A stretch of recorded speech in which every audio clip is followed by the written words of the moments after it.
Welcome back, world. This video, we're trying to explain a potential workflow for AI rendering. I will fully admit that in most of my years, I used REVIT's inbox rendering software or REVIT's, or third-party plugins for rendering such software such as Twinmotion, uh, Enscape, and the like. So this video is just an experimentation of what is possible, given some time and energy. And for my students, I'm going to be asking to explore more beyond simply what I am presenting to you. But for everybody else, let's discover this together. And here we go. So you may remember the last step we did in this series of the Barcelona Pavilion as a vehicle for freeform modeling and then documentation, now AI. And in that process, we made a couple perspective views. And you may remember these two. One is the entry sequence into the stair. The next is the exit sequence looking back through or beyond the reflecting pond at the place where we came from. So step one in the workflow that I'm describing to you is to export one of these views for AI rendering.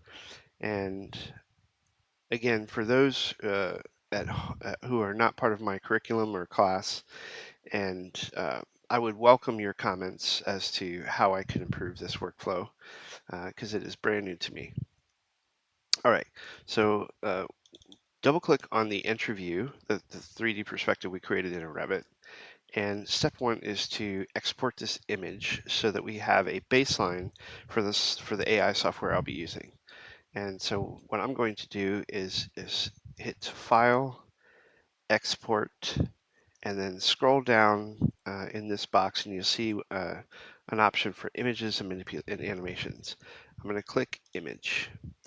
And then it gives me a few prompts. I'm going to ask my students to follow these prompts exactly. For the rest of you, you can play with them. But for my students, I'm going to ask you to keep the current window, which is the window we have up.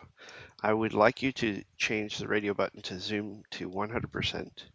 And then shaded views, non-shaded views, or raster image quality should be PNG and 300. And then, of course, put it somewhere you know you can find it. So I'm going to hit OK. And that should chunk along for a minute or two. All right, not even a minute, probably 5 seconds. So now I'm going to go find that image, and it is right here. Oh, it popped up on a different window. Okay, so it's right here. So this is what the image looks like as it came out of Revit. And now I'm going to introduce you. We're going to leave Revit, and I'm going to introduce you to a few AI software tools. So the first being, and they're all cloud-based, so you can go to Google and search for Prom AI Home. So this is the software we'll be using as our baseline. There's so many choices. This does not have to be the one you use, but this is the one that I like, at least the one that I've used in the past, and so that's what I'm going to be using as the baseline. Okay, now this is just another quick note. If you are a student in a university, you can get access to this software at a reduced rate, meaning I don't know what this magic number is, but you get a certain number of coins per week. Um, and uh, and then when you click render, it uses those coins. If you don't have an EDU email address and you've not created a login, it uses essentially 1 coin per render or something like that. But with a student email address, it's a third of that. So for my students, I would really encourage you to create a login, a profile, and then use these coins this way. All right, so here's what I use. And again, there's a million and one tools for you to choose from, right? There's a bunch of things that you can do with this software. But in my case, I'm going to show you the one that I use. And so this is called sketch rendering. And what it is you upload a sketch, a photo, screenshot, etc. and then it will generate realistic photo-like renders. Okay, so let's test that out. The first step in this process is to upload an image. So I'm going to click the plus symbol, and I've already done this. You can see it here, but I'm going to show you the process. So upload an image, select upload, choose the image you produced out of Revit, in this case, project 2, excuse me for the coughing. And then this should be, oh, it's going to tell me my pixel size is too high. It's going to auto resize them. That's totally fine. And then there's the image we produced out of AI. Now, these next series of steps are super important, and they're going to generate different images than the one I'm going to generate in this video, based on what language you use. But for me, I am going to say render Mies, van der Rohe, Barcelona Pavilion on the sea coast using the materials in the reference image. Okay, so that's the text prompt I'm going to use to hopefully get a photoreal render from Chrome AI. And so your next question is, well, what's the reference image? Brilliant question. You're going to go to the website I previously shared with you, which is this Fundació Mies van der Rohe Barcelona. I think that's foundation for Mies van der Rohe's Barcelona Pavilion. You're going to click on Gallery and then choose an image. I was using, or I had been using. Oh wait, I lost it. Actually, you know what? Let's use this image and see what we get out of it. So there's the material choices that I want Chrome AI to look at. So I'm going to right click on that and hit save image, and I want to put it in the same place that I output my Revit image from. So hit save, and then I'm going to go back to Chrome AI, and then where it says reference image, I'm going to choose the image I just downloaded. So that's this guy right here. Okay, and you see it pop up there, right? That's it.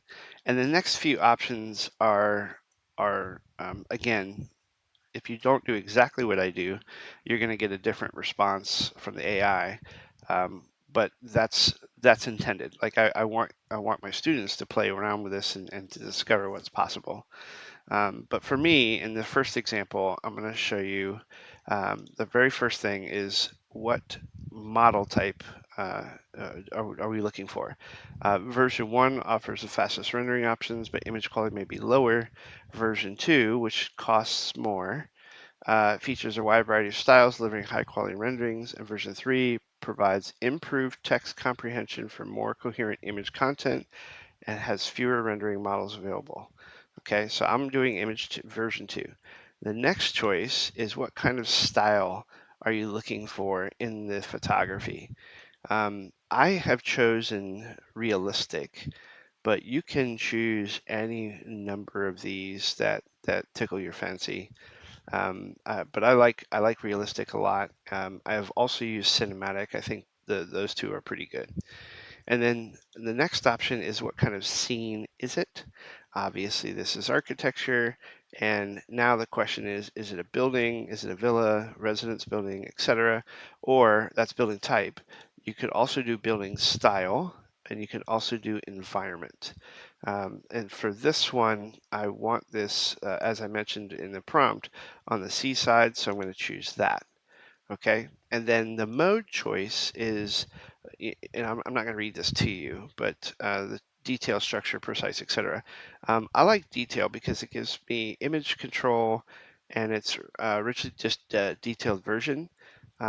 But if you want accuracy with conservative use of imagination, then you probably want precise. So let's see what that looks like. And then creativity allows it's a scale bar. Obviously, you can allow it to be more creative, but then it won't follow the original sketch. I don't love that. I want it to be pretty close to that. And then similarly, artistry is a similar kind of thing. Perspective, I'm just going to choose no perspective because it's in my sketch. Lighting, what kind of lighting do you want? And again, I am not entirely sure. I haven't played with this actually. I've usually just used none. But let's see what golden hour lighting does. And then that's it. So those are the prompts. So I hit generate, and it takes my sketch image and it gives me some outputs.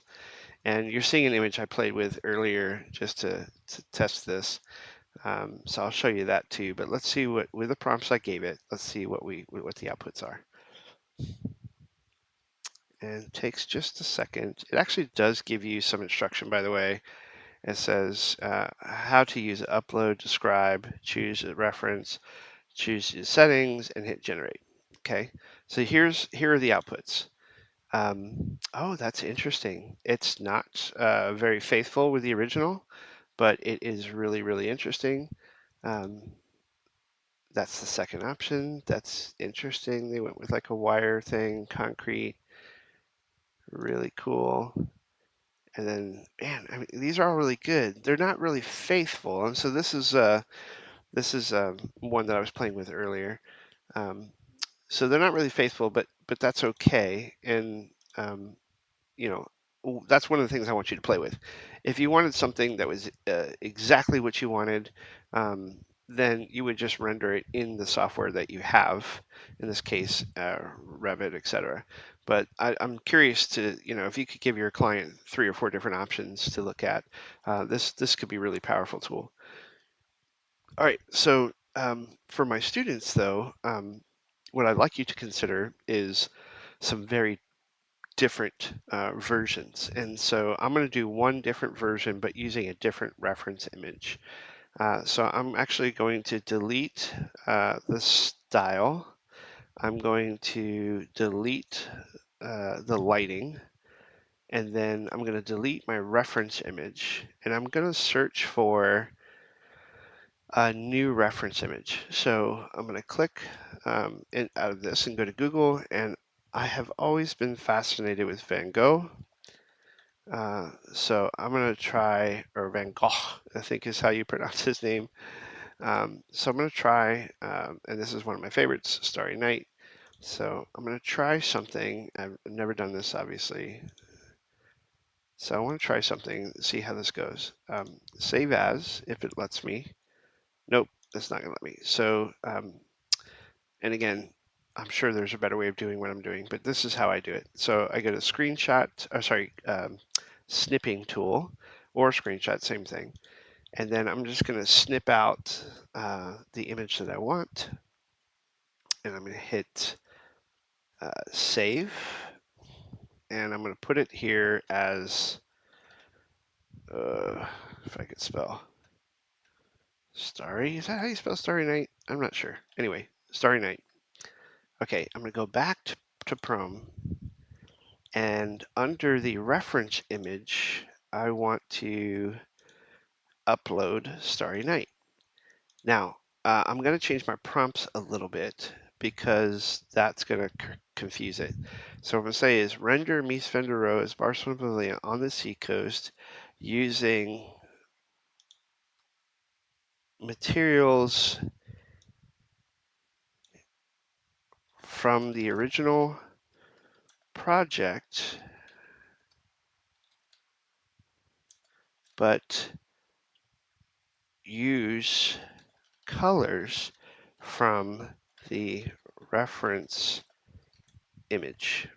And again, you all are probably much more savvy with AI than I am, but I have one thing I've learned is it's all about the prompt. Like you have to be very specific with the prompt to get the output you're looking for. All right, so so there is my prompt. My sketch image is the same. Reference engine image has changed. The model is the same, so I'm still using V2. Actually, I'm going to try a V3 and see what that gives us. Style is actually I don't think. Let's see. Yeah, I'm going to do architecture realistic for style. Scene is architecture, environment, and this time I want to see what it looks like at night. And then mode is precise concept. That's great.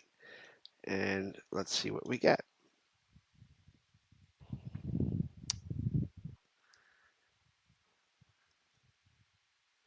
I'm excited. I haven't tried this. We're discovering and exploring this together. Still thinking, still thinking.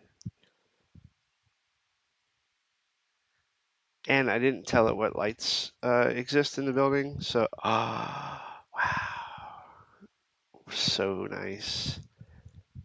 That's really nice. I really, really like that. Again, it's not consistent with the actual building and the actual materials, but it did a really nice job of giving some design options. All right, so let's do this. I'm going to, oh, I haven't used this before. That is really cool. Look at that slider. That's really neat. I haven't done that before. And then you can see a side by side, so you can see the before and after, but that's really cool. All right, so what I'd like to do now is I'm going to download a couple of these. I really like this one, I think. I think this one's I like the most. So I'm going to download a, oh, what does preview download mean? Yeah, you have to buy it. All right, so I'm just going to download a preview download, which is probably essentially a screenshot. Uh, Actually, let me see if I can do it a little bit better. I'm going to use my same snip tool, but this time I'm going to do this and crop out the watermark. That might be better than the download option. And I'm going to call this view 1. All right. And then similarly, I'm going to download the second view, which is the one in the daytime. And I think I like this one. Actually, no, I like this one the most. So let me screen cap this one. Oh, I don't want those. Didn't notice that it gave me that before. Wasn't paying attention, I guess. So there's that. And this will be view 2. Okay. And then we can close that. We don't need this any longer. And then actually we're done with Chrome. I am anyway. I'm going to ask my students to do 3 variations on the same render. So three renders. But for our purposes, for the purposes of the lesson, we're done with Chrome. The next step in this process is for post-production. So I'm going to ask my students to take this software this image into Photoshop or something like that. Excuse the cough. Take the software into something like Photoshop, or the one I use is Photopea. At least that's how I say it. I have heard it also called Photopea or Photopia. There's several options, but I call it Photopea. Anyway, bring the software into or the image into Photopea, and we're going to do some post production. So open from computer, and I'm going to go to Downloads, View 2, which is the daytime shot, I believe, and then there's that, right? And now I'm asking my students to create or to add a series of entourage. What is entourage? Entourage is scale figures that give the image or the architecture a sense of size, so that you understand um, how big something is. So what I typically do is I look for and I type in render entourage, and I type in or I select images, and I'm looking for an image that has a 0 background like this one, because I don't want to have to pull that out. So I'm going to select this guy. Verifying I'm human. Okay.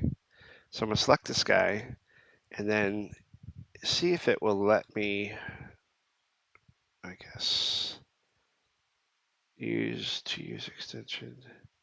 All right, this is more complicated than I want. Let's see. Transparent background. Let's try this lady. Seems nice. Can you not just, they've made it so difficult. Sorry, give me a second. I probably should have considered this before I did it. All right. So right click, there we go. Save image. I don't know if that's going to do what we want, but we'll try it. All right. So we have her, at least I think we have her. Let's try this too, just in case. Of course, I want you to sign up for something. All right. So we're going to go back to Photopea, and now we're going to open her, or at least the image of her. Select that. Beautiful. Okay. Now I need to put her in that image. So the way I do that is I'm going to use the magic wand tool, and I'm going to select the area. I'm going to try. There we go. Select the area around her, and then holding the shift. Sorry.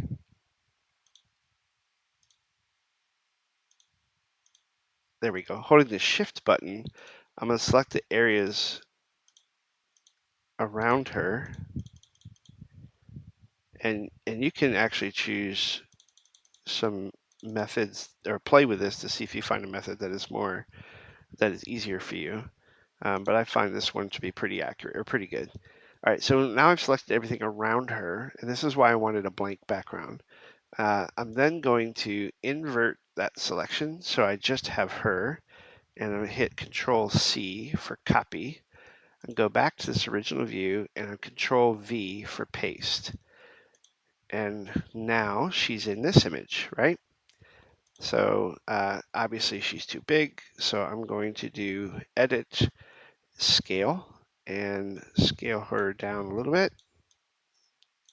And then I'm also going to place her in the view. Now, if she's outside, so she's got to be down here somewhere.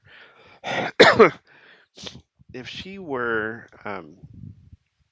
or let me say this differently, what you should be doing is putting her head on the horizon line, which is right there, and then scaling bottom up until she looks the appropriate size. She looks a little too small there. That doesn't feel right. I think it's probably right there. That does not feel right at all.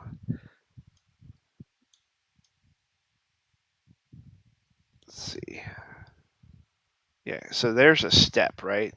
So she would be maybe that big on a step or something like that. So if we scale her back in perspective,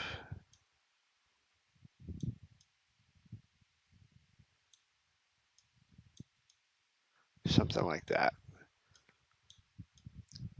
I think that's pretty good. Yeah, I think that's pretty good. Anyway, so let's leave it at that. So there's my lady in perspective. As you can tell, she's not quite the right visual. She doesn't have the right um, shading and shadowing. So we're going to adjust just her so that she's closer to the image. Oops. Closer to the image around. All right, so I want to make sure it's just her. There we go. So I'm going to adjust the brightness and contrast. That's better. She was a little too bright. Okay, that's better. And then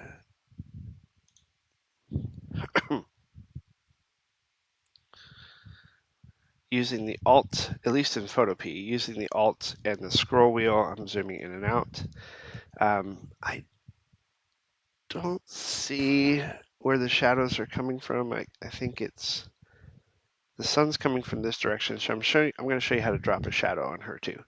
All right, so with her selected, that's layer 1, I'm going to right click and I'm going to duplicate that layer. I'm going to call it shadow.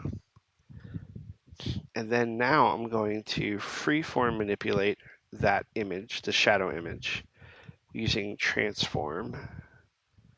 Actually, yeah, transform. Edit. That's what I want to edit, transform, not the other one. Let's see. Distort. And I'm going to pull it down like this, pull her down like that, and hopefully you can see what I'm doing. Again, I don't see any strong shadows in this image, so I'm predicting where the sun's coming from. Actually, it might be the opposite direction. I'm going to pull her over this way. So I'm looking at this line right here. So I'm thinking maybe the sun's coming from this direction now, so the shadows are going this way. So I'm going to pull her shadow over a little bit. Something like that. Okay. So there's her shadow. And you're like, wait, it's not a shadow though. It's just her smushed on the ground. That's 100% right. I'm going to manipulate that image and I'm going to change the exposure to full black, just like that, right? And then I'm also going to change the opacity to about 20%. And now she has a shadow on the ground.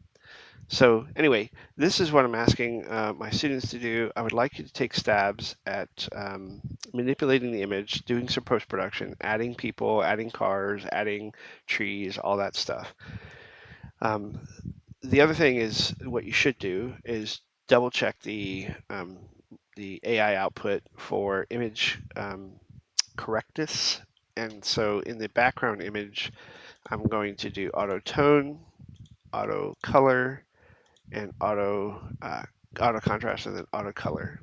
And then that gave me a slightly brighter image with her. And I am done.